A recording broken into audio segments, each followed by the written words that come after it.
Hope everyone is doing well. Today we are going to learn how to find an angle measure using right triangle trig.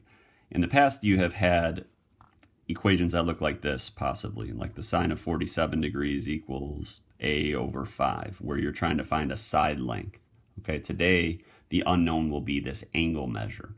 So to be able to do that, we're still going to utilize right triangle trig, but we will need a new mathematical operation to be able to find the actual angle measure. The first part of the process will remain consistent. You'll identify the angle you want to find, which in this case is theta, and you will label the triangle in reference to that angle. So 4 in reference to theta is the opposite side, and 5 is the longest side of the right triangle. It's opposite the right angle or across from the right angle, so that's automatically the hypotenuse. So we know using opposite and hypotenuse, the trig ratio that is desired here will be the sine. So we'll write out the sine, but instead of having an actual number to plug in for the angle here, we will plug in the variable theta. And then the sides that we are using are the known values. They're 4 and 5, so we'll put 4 over 5. So here's where the new piece comes in. We need to be able to address or solve for this angle measure. And in order to do that, we are going to use the inverse sine function. So this step right here, you don't have to do every time. To undo sine, you'll use the inverse sine, which is this notation right here. So you're going to take the inverse sine of the sine of theta. And if you do that to the left side, you got to do it to the right side as well. This will cancel each other out. The inverse sine cancels out the sine, so you'll be left with theta equals the inverse sine of 4 over 5.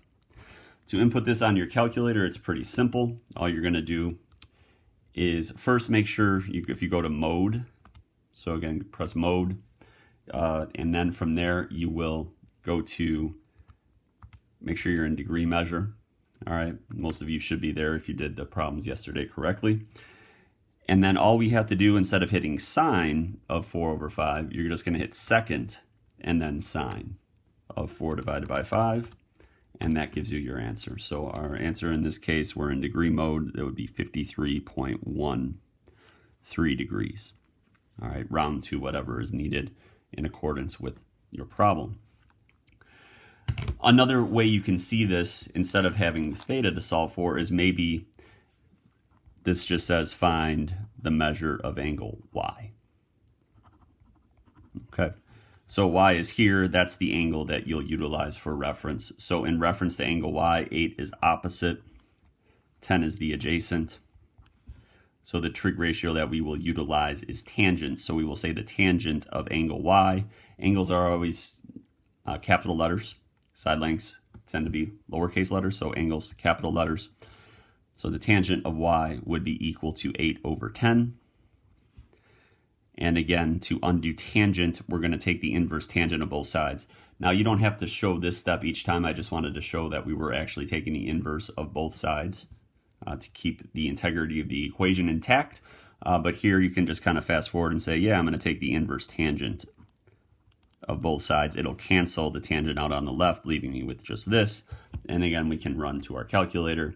Second tangent, 8 divided by 10, and there is our angle measure, 38.7 if we round to the nearest tenth.